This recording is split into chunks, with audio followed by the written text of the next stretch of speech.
أما كوادل راسك. وهذا نص في سلامة فؤاده وخلوص اعتقاده الصادق هي راسك مسلمانا. وقال الشيخ عبد اللطيف بن عبد الرحمن آل الشيخ: فدخل حاطب في المخاطبة باسم الإيمان ووصفه به، وتناوله النهي بعمومه. يعني كاتك باسي إيمانك لم آيتا ديالا حاطب إيمان دار أبوه يخوي تعالى باسي كدوا. كاتي كيش كخوي تعالى النهي لولا أكاد موالادك أبو كافر حاطب جيتنا يوا نا أبو أبكت نا بوابكي. وتناوله النهي بعمومه بلام وله خصوص السبب الدال على إرادته، مع أن في الآية الكريمة ما يشعر أن فعل حاطب نوع موالاة جولك الموالاة، وأنه أبلغ إليهم بالمودة، وأن فاعل ذلك قد ضل سواء السبيل. يعني الرقاكشي هليات رقاك خرافة تاوانا حاطب تاواني كدوا بلام كفري نكدوا معنى يوانية ولا كفرنية بلام همو ولا كفرنية.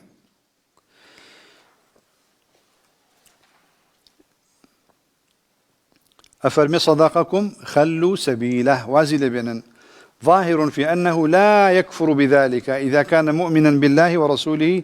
غير شاك ولا مرتاب، وإنما فعل ذلك لغرض دنيوي، ولو كفر لما قال خلوا سبيله.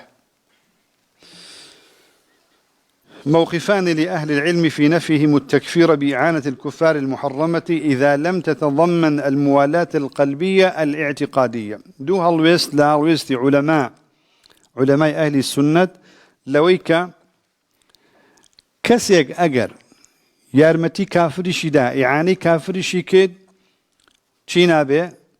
كافرنا به أجر شي إعانكي ولاء قلبي اعتقادي لقلنبو ولاء قلبي اعتقادي لقلنبو يعني بدل وباورشي لقلدابه. سئل الإمام الشافعي عن المسلم يكتب إلى الحربيين الكفار بغزو المسلمين لهم أو بالدلالة على عوراتهم هل يحل ذلك هل يحل ذلك دمه؟ تماشى برسالة الشافعي كده رحمه الله. كسيك ناميك بو كافر أنوسي كافري شي كافري كلا شردا بلغل مسلمانانا كافري حربي ناميك دانوسيت على مسلمانان هيرشتان بوينن بغزو المسلمين لهم أو بالدلالة على عوراتهم يعني بونو من عليهم مسلمانان لفلانة وشوين دين بونو من شوينك كشف دكات كمينك كشف دكات مقركان كشف دكات جيشك كشف دكات اشتيك دكات لو بابتا. فقال الشافعي في الأم: لا يحل دم من ثبتت له حرمة الإسلام إلا أن يقتل أو يزني بعد إحصان أو يكفر كفرا بينا بعد إيمان ثم يثبت على الكفر، وليست الدلالة على عورة مسلم ولا تأييد كافر بأن يحذر أن المسلمين يريدون منه غرة ليحذرها أو يتقدم في نكاية المسلمين بكفر بين. الله أما كفرنية مسلمان بأمانة أكجريت خيني مسلمان أو اندا عزيزة أو اندا قرنقة أو اندا مهمة لا يحل دم من ثبتت له حرمة الإسلام إلا أن يقتل كسي كجريتوا يان زنا دكات دواء ويكجنيه يا جنيه ناوا يان بعكس ميدي كدوا عفرته يان شتك كات ككفر شي بين بيد يعني كفرك بيد واضح ثم يثبت على الكفر وليس يثبت على الكفر بلان بشمان توبشي كد ناش كجري كسي كافر بي وقريتوا كسي واي بيصل بليس كفري كدوا وازنان التوبي كدوا وازي لبنا وازنان. أما تو سري مسلمان كشف كي يعني شتك تأييد كافر بكي لشتك دا ولا تأييد كافر بأن يحذر أن المسلمين يريدون منه غرة يعني ولا برك دا بسر كافر كان دابدا ليحذرها بوي أو وريابا أو يتقدم في نكاية المسلمين بكفر بين أمانيشا كفر بين.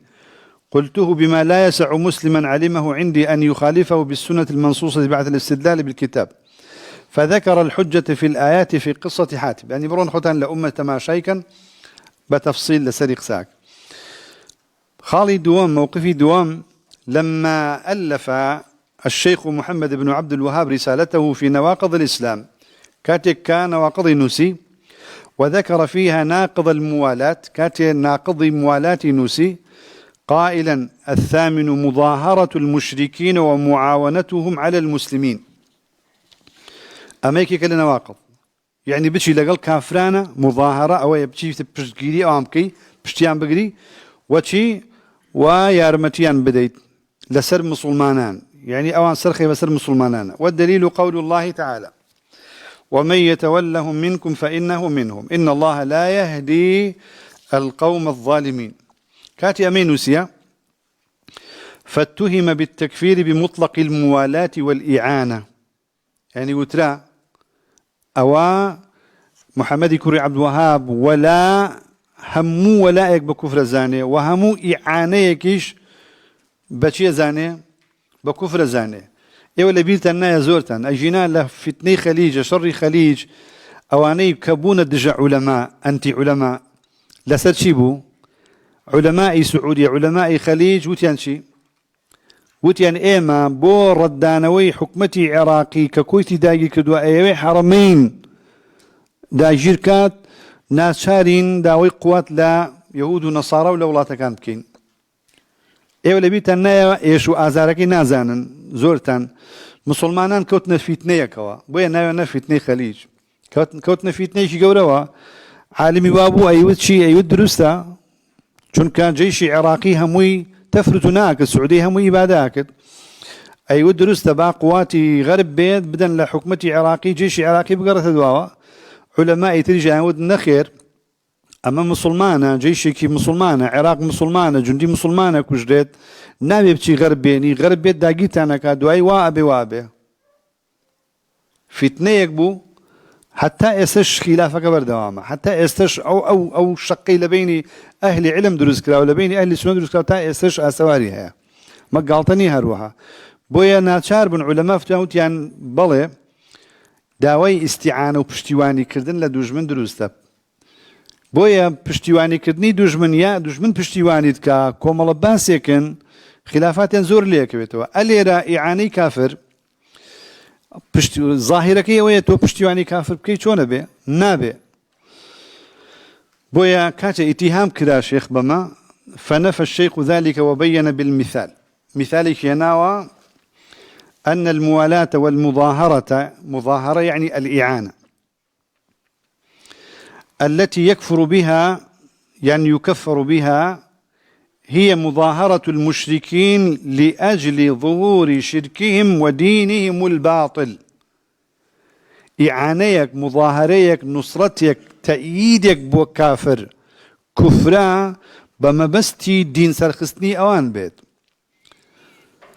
أو الاستعانة بهم مع إظهار الموافقة على دينهم الفاسد يان بونمنا توبشي داوي كومشي لك كافر بكي ما بس الأوبية دينك يان سرخي دينك يان سرخي بسر خوت وبسر مسلمانانا حين قال بويا ليلة دا الشيخ أميوت وتذكرون أني أكفرهم بالموالاة وحاشا وكلا ألين من تنها بولاء بمطلق ولاء خلط تكفير دكم الله مركزي ولاء يابو ولو ولاء كشي جيبته وكفري أكبر جنبت الله وانية دوي أو بدرجي قساء كان جافر مشي وأنا أمثل لك مثالا الله نمونيك بويا ينموا لعل الله أن ينفعك به لو أنا يا سوري لببيني لعلمي أن الفتنة كبيرة وأنهم يحتجون بما تعرفون منها ما ذكروا في الأوراق أنهم لم يقصدوا بحربكم رد التوحيد كسانك تشون لقل دجكاني الشيخ محمد كور عبد الوهاب يعني الشيخ محمد كور عبد الوهاب خوي وجماعتك لقل كسانك كأهل شرك وقبور بون كسانك روشتون لقل أوان الدش بالشيخ محمد كور عبد الوهاب شريان كدوا أنهم لم يقصدوا بحربكم رد التوحيد وإحياء الشرك وإنما قصدوا دفع الشر عن أنفسهم خوف البغي عليهم بوشي شريان كدوا بوشي لقل كافر بو يا لقل عابدي قبر بون يا لقل مشرك بون لبروي كا شر لسر نفسي خوان لادن لو أنا يقرنش بيان كوجن بۆیە خەڵکانی شیوا هەیە بۆ نمونە مظاهرە معاونە ئیعانەی كافر دكا مشرك دكات بون لبر اعتبارك نك لبر دينك. فنقول نمونيك فنقول لو نقدر أن السلطان ظلم أهل المغرب ظلما عظيما في أموالهم. أجر كابراي سلطان يعني سلطان يوكاتا ظلم لك كسانك بكاد لا ونمونيك خويا الله أهل المغرب ظلما عظيما في أموالهم وبلادهم، ومع هذا خافوا استيلاءهم على بلادهم ظلما وعدوانا، ورأوا أنهم لا يدفعونهم إلا باستنجاد الفرنج. الفرنج يعني الفرنسي، يعني الرقة ما بلقية لسلويكا للسعودية لفتني خليج كرا درسته سلطاني سعودي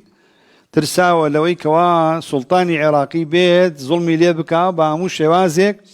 زرب جينتا ولاتا شو استعاني كدو بشي با ولاتي غربوا، ورأوا أنهم لا يدفعونهم إلا باستنجاد الفرنج، وعلموا أن الفرنج لا يوافقونهم إلا أن يقولوا نحن معكم على دينكم ودنياكم، ودينكم هو الحق ودين السلطان هو الباطل، وتظاهروا بذلك ليلا ونهارا، مع أنهم لم يدخلوا في دين الفرنج ولم يتركوا الإسلام بالفعل، لكن لما تظاهروا بما ذكرنا ومرادهم دفع الظلم عنهم، يعني ما بستيان لو هاو بيمانيتي لو داوي يارمتي كردنا لو لقل يقبونا تشيبوا بوي ظلم لسريان لسر خوان لابن. هل يشك أحد أنهم مرتدون في أكبر ما يكون من الكفر والردة إذا صرحوا أن دين السلطان هو الباطل مع علمهم أنه حق، وصرحوا أن دين الفرنج هو الصواب؟ فصرح الشيخ هنا أنه لا يكفر من الموالاة إلا بأمر يقيني لا يشك أحد بردة فاعله، وهي الموالاة المتضمنة للتصريح بتصحيح دين المشركين. يعني كاتق ولا كفر ولا يكسر خستن خوشويستني كفر سرخستني أهل كفر لبرد دينكي يعني رغبون ولا دينكي إسلام يعني رغبون ولا مسلمانان يتابع، والتصريح ببطلان التوحيد. أما مثالي يكم مثالي دوام. المثال الثاني مثالي يكم قصي حاتم كربي بلتعبو لا أكري كفر به وأكري النخير، بلام مثالي دوام نص هاتو ولا سر كفر، بلام شخص كان كافر ناكرين وكو خوارج بالنص هاتو على الذين درجن بلام خوارج تكفير نكراون، يعني أوي كوام مذهبي صحيح العلماء. المثال الثاني خبر مروق الخوارج من الدين. ثبت في الصحيحين أن النبي صلى الله عليه وسلم أخبر عن مروق الخوارج عن الدين، كما في قوله صلى الله عليه وسلم يخرج من في هذه الأمة، ولم يقل منها. عندك أهل العلم قالين يخرج من الدين في الدين لأمة الإسلام كمالك درء كون نقل الدين درجة، بلام ألفاظ يشبهات ولا يخرجون من الدين. قوم تحقرون صلاتكم، إما بس يشبه أوي بو من بارك بو يبزين مسلمانا خوارج مسلمانا. تحقرون صلاتكم مع صلاتهم فيقرؤون القرآن لا يجاوز حلوقهم أو حناجرهم، يمرقون من الدين مروق السهم من الرمية الحديث. وفي رواية يمرقون من الدين كما يمرق السهم من الرمية ثم لا يعودون فيه حتى يعود السهم إلى فوقه. فظاهر هذه النصوص خروج الخوارج من الدين وعدم عودتهم له، وإلى هذا ذهب جمع. عندك لأهل العلم وتوانا خوارج كافرة لبر ظاهرهم حديثانا بلا مويك صحيحة. وتورع أكثر علماء الأمة وجمهورها عن تكفيرهم وإخراجهم من الملة مع اتفاقهم على ضلالهم وغلظ بدعتهم ووجوب قتالهم لعدم قيام الدليل الصريح البين على تكفيرهم، ولأن ظاهر صنيع الصحابة عدم تكفيرهم، فلم يتعاملوا معهم معاملة المرتدين. لقالوا أمن الصانهات وزور براء يعني ظاهر يعني حديث كان بلغنا سوي كخوارج كافرة بلام نمان بيني صحابة معاملين مرتد لقال خوارج بكن بمسلمان حساب كلان. خالي سيام قصد الكفر في الأعمال المحتملة للكفر وعدمه. أما هيك لما رجكاني تكفير هر شتيك هر قفتارك يا هر كردارك كرا كفر بي واش كرا كفر نبي بيويست قصدي لقلابه قصدي فاعلك قصد الكفر في الأعمال المحتملة للكفر وعدمه. دلت النصوص على أن من صدر منه عمل أو فعل محتمل لمعنى الكفر وعدمه دون قصد المعنى المكفر والتزام على وجه الاختيار فإنه لا يكفر بذلك. يعني هرشتك لإنسان وشايوة قفتارك كردارك أكرا كفر بي أكرا كفر نبي إلا بيت شي بيت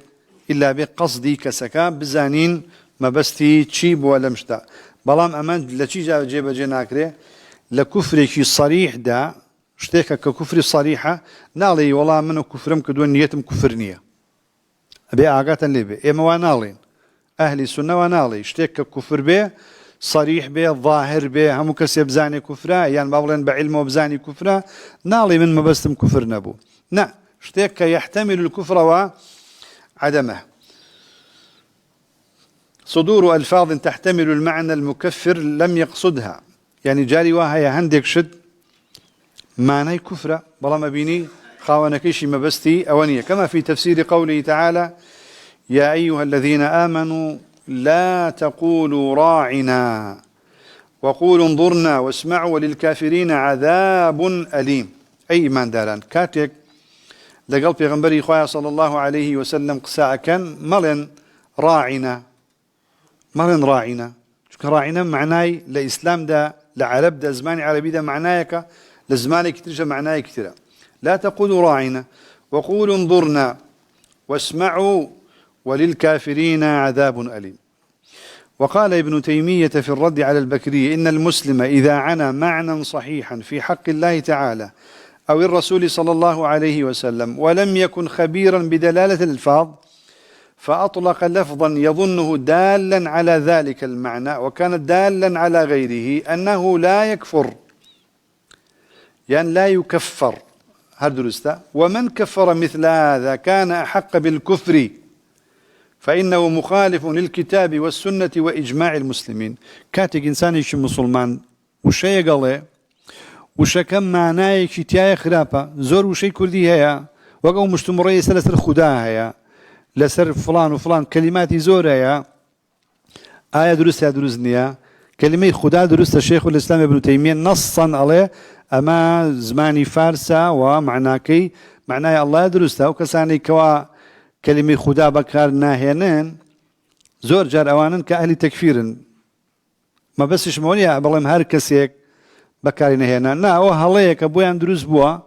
وأزان أجر وتيان خدا أو بي كافر دبن نخير أو إيش يكلم ألفاظانا وشيخ الإسلام الله معناكي معناه الله يا ترجمة كيتي هيش كي شيء ثانية أجر بونو من كسي كيش بنزانين هر لفظ يشود هر شيء يشود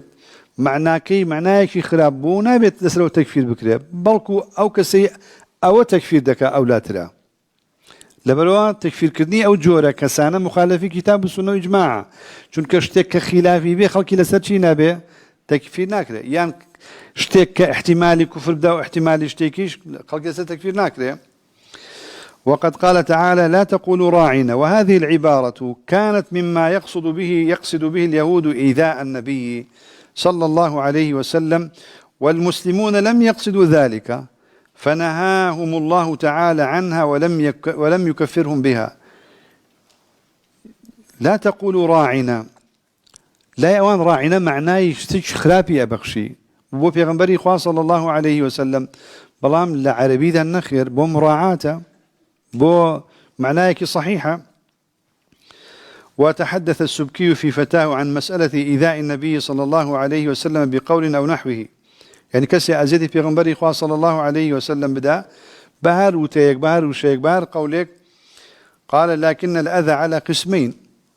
أحدهما يكون فاعله قاصدا لأذى النبي صلى الله عليه وسلم كسيك ما بستوى أزيدي في غنبري خواه صلى الله عليه وسلم بدا ولا شك أن هذا يقتضي القتل ما بيبكوش دم الشخص هيك عزيتي في غنبري خواه صلى الله عليه وسلم داد وهذا كأذى عبد الله بن أبي في قصة الإفك. والآخر أن لا يكون فاعله قاصدا لأذى النبي صلى الله عليه وسلم، مثل كلام مصطح وحمنا في الإفك. مصطح لا قصي إفكاك تومتي عائشة بزنا، مصطح قصي أكد أو فتنه كعبد الله كري أبي كري سلول دروزي كذبوا بو أزيتي بيغمبر خوي بي كافر بو خوي بي بو منافق اعتقادي. بلا مصطح كدوبارية كردوا هر باسك دوباره كاتو كعائشة زنا كدو معاذ الله هر قسك ايوه بلام او بقصدوا بإيذاء بيغمبر ام بقصدي تيانبو قسيك كوتو تسر زماني دوبارية كاتوا حمنا همانا كافرتك، فهذا لا يقتضي قتلا نكجران. ومن الدليل على أن الأذى لابد أن يكون مقصودا قول الله تعالى إن ذلكم كان يؤذي النبي، فهذه الآية في ناس صالحين من الصحابة لم يقتضي ذلك الأذى كفرا. بويا وتيك أجر أذيت بو بيغمبري صلى الله عليه وسلم كفرا. بلام أو كسيكا أذيتك كما دام احتمال بيني احتمالي أو شيء أبي شيء لقلابه أبي قصدي لقلابه. وقال ابن تيمية والفعل إذا آذى النبي من غير أن يعلم صاحبه أنه يؤذيه ولم يقصد صاحبه أذاه فإنه ينهى عنه ويكون معصية كرفع الصوت فوق صوته. فأما إذا قصد أذاه وكان مما يؤذيه وصاحبه يعلم أنه يؤذيه وأقدم عليه مع استحضاره هذا العلم سيأهم قيدانك أمهم قيد وردان دان راوة مع استحضار هذا العلم، فهذا الذي يوجب الكفر وحبوط العمل. كسيك أنقص بما بستوى بزانيت أو أزيتي بيغمبري خوايتي صلى الله عليه وسلم أو بكات أو بيكافر دبي. تنبيه: لا ينطبق هذا الضابط على ما يكون كفرا بعينه كالسجود للصنم أو سب الله ورسوله. كسيك سجد وبتيقبا نالي والله من ما بستمنيه أما كفر واضح يان جنبه خوي تعالى هذا يان بيغمبري خوا صلى الله عليه وسلم يان قالت بدينك أما أنا قصد يا ناخوة إيه مشتاق ألين كأكري كفر بأكرنا نخير. خالي شوارم لا شروط قيام الحجة على المعين. قيام الحجة ولا قال إقامة الحجة فرق ينشي. قيام الحجة يعني الحجة تقوم بنفسها، بس قيام الحجة يعني تو إقامة حجة أو إقامة الحجة كسواها هي حجي لا كتاب لا علمي لا آيات لا حديث لا بلام شبهي هي جهلي هي شبهي هي حجك لحجك تيناغا بيويسي بكسي لأهل علم إقامة حجة بسلامك أو إقامة حجة بويا هني كسي بيويسي بإقامة حجنية هر حجة خوي قامت عليه بو أقول كسي خوي عالم به كسي خوي شارزابه لزمان عربي يبقى لقل بنيني آيات وأحاديث وأمانة الحجة تقوم عليها بنفسها عليه بنفسها. بويا وفرق بين قيام حجة لقل إقامي حجة. جاء قيام حجة لسر كسي معين كسي دياري كلاو. فقد أجمع العلماء على التكفير الاعتقادي فقد أجمع العلماء على عدم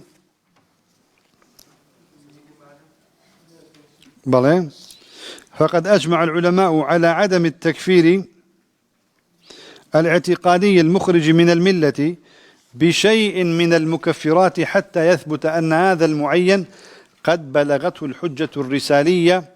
ولهذا نص على عدم تكفير من وقع بالكفر إذا كان حديث عهد بإسلام وإلى آخره. علماء اتفاقا هي إجماعا هي لسر أويكوا كسيك تكفير نكن ولا إسلام دري نكن دروا بشتانك لا لو اشتيك إنساني بيه كافر دبي تاوكو أو شخصا حجي بيه جيشتبيت أن هذا المعين قد بلغته الحجة لسر كلمة رسالي خطك كيشن بوشي الحجة الرسالية لبروي هندي كسي الله أصلا ميثاق حجية كسوايا الله أصلا بس فطرة كل مولود يولد على فطرة حجية دين سيلة دعية أو شبهنا رضكينوا يعني أويك لبشتي آدم خوي تعالى دري كردوين همو أرواح سيلة قال كردوين هندي كسي الله ميثاق حجية باشا ميثاق حجة لميثاق دا إسلامي مفصل بوي ما باسكرا لفطريا من دالك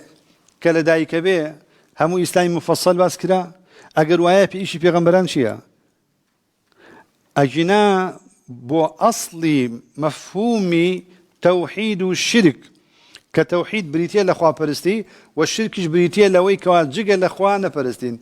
ميثاق لقل فطرة أمي بيدا مزره أما إرسال رسول وإسلامي مفصل تفصيل توحيد وتفصيل شركي بيرونك ذاتوا بويا لعبارات الشيخ الإسلام وعلماء أهل السنة كانت يقولون قد بلغته الحجة الرسالية بوي بزاني كام بس ينبي هاتني إسلام ككتاب السنة أما أجر كسيك بميثاق لبشتي آدم يان هر خوي من دالي مسلمانة يتر بلي ما دام من دالي مسلمانة بيسي بإقامة حجناك ومكري مسلمانة نخير حتى بلغته الحجة الرسالية ولذا نصوا على عدم تكفير من وقع بالكفر أو كسانيك دا كون كفر وكافرنا بن أقرشي إذا كان حديث عهد بإسلام بوشي حديث عهد كسي تازم مسلمان بو كافرنا به قوم لك قصي همو علماء كان هيا بو لبرم مظنية يعني إمكاني أوي هي إسلامي مفصل شارزان أبو به باشا أقل بلي حد ميثاق حجيا فطرة حجيا بوشي أم شرط علي حر أو تكفيريان أخوان أما أكن بلغا ألين أقل كسي حديثي عهد بقيدينية أما الريك مناقضي أو قصي خوتك علي فطرة حجية علي ميثاق حجية كوابو إذا كان حديث عهد باستنتاز مسلمان مبي چونك بو كسي تاز مسلمان مبي إسلامي مفصل نازاني تفاصيل الشريعة نازاني دو أو نشأ ببادية بعيدة حتى تبلغه الحجة كسيق لا شونك دولة دست بون نشتجيه دستي ناقب علم علماء أو بلغه يا ناقشي علمي بيجي يشتبه ولم تثبت عنده بطريق تثبت به الحجة بون منا علمك بيجي يشتوى بلام حديثك ضعيفة حديثك ضعيفة صحيح يا بلايا يان أو لمعارض عارضها يعني بيجي يشتوى بلام آياتك معارضة بآياتك كتير حديثك معارضة بحديثك كتير نازاني بروني كاميان إيش بيبكات إبوه كساني كألين هر قرآن بدس جيش إتر عذرا هيج عذر إتر عذر نية بين شوازه بول مرادي قرآن هم يتجيشتون بول مرادي هم حديث يجيشتون أجر وايه بوشي طحاوي مشكل الآثار أنوسي بوشي تأويل مختلف الحديث نسراوه بوهم تعارض الدجبيكي لدلالات كتاب السنة للاي إيمان نقلا إخوة لا ريب فيه لخدي خوانية بس هناك ريب حوله بويا دبي بزانين أو لمعارض عارضها يعني أجر أوش بيت أمانة عذرا قال الله تعالى ليرة چند دليلك ما وباس ينكين بلان وأزانم باشتر أوي هاليان جرين بو درسكي شو إن شاء الله أجر موفق بين وصلى الله على سيدنا محمد